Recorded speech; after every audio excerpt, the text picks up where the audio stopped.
The Tripura State Rubber Producers Association 4th State Convention was held on Saturday. All Bharat Krishak Sabha State Committee Secretary Pavitra Kar and GMP State Secretary Radhacharan Debarma was present.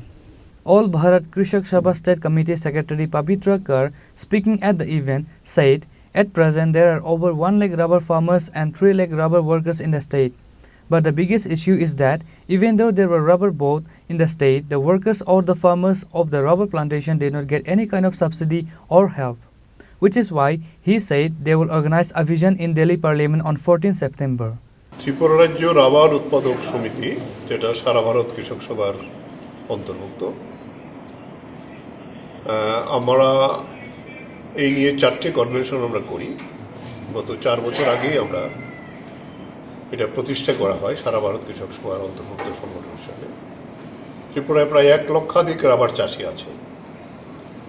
তার মধ্যে 82% rubber চাষি হয়েছে যারা উপজাতি, তফসিলি জাতি, OBC এবং গরিব কৃষক।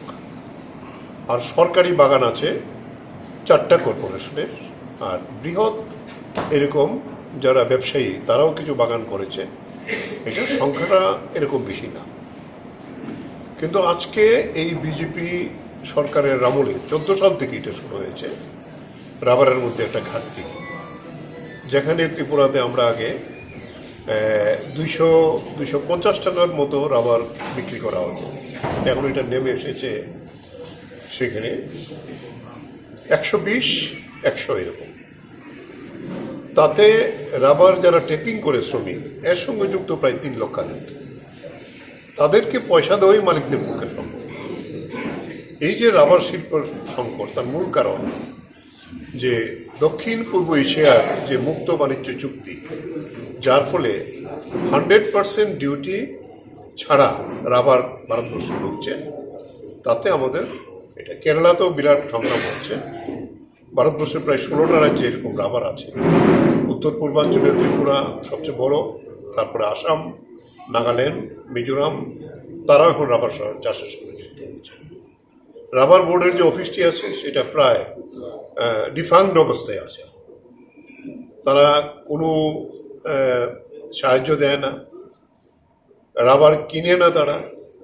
একটা সোসাইটি ছিল, আরপিএস ছিল, এগুলি বন্ধ হয়ে আছে।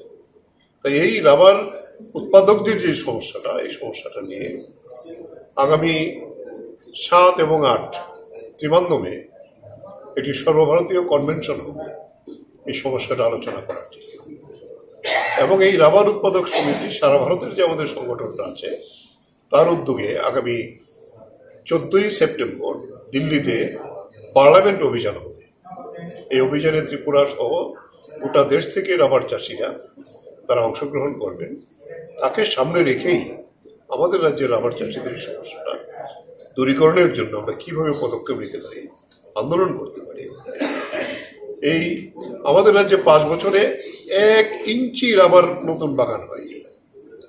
আমাদের দাবি মূলে টায়ার কোম্পানিগুলো ত্রিপুরা রাবার বোর্ডকে 1100 কোটি টাকা, 1100 কোটি টাকা দিয়েছেন। এটার জন্য কোনো উদ্যোগ নেয়নি। সর্বশেষ আমাদের চাপের ফলে এখন রাবার বোর্ড ত্রিপুরার এই যে 3টি কর্পোরেশন, এডিসি, তাদেরকে ভাগ করে দেওয়া হয়েছে। কিন্তু এখন পর্যন্ত চাষ শুরু হয়েছে বলে আমরা জানা নেই। ফলে এই রাবার চাষের সম্প্রসারণ, তার উন্নয়ন এবং রাবার চাষিদের এই যে দুর্দশা এবং রাবার শ্রমিকদের আজকে যে দুর্দশা, তার সঙ্গে যুক্ত বেশ কয়েক হাজার আমাদের যারা গরিব বেকার, তারা রাবার সংগ্রহ করে বিভিন্ন পাইকারদের কাছে বিক্রি করে, তাদেরও সমস্যা। এগুলো দূরীকরণের জন্যই আমরা এই কনভেনশন আজকে এখানে মিলিত হচ্ছে। আলোচনার পরে আমাদের আন্দোলনের সিদ্ধান্ত ত্রিপুরাতে হবে এবং দিল্লির কনভেনশনে আর এই পার্লামেন্ট অভিযানে সংগ্রহ অভিযান। Reported by Pranav from Agartala, Chini, Khorang.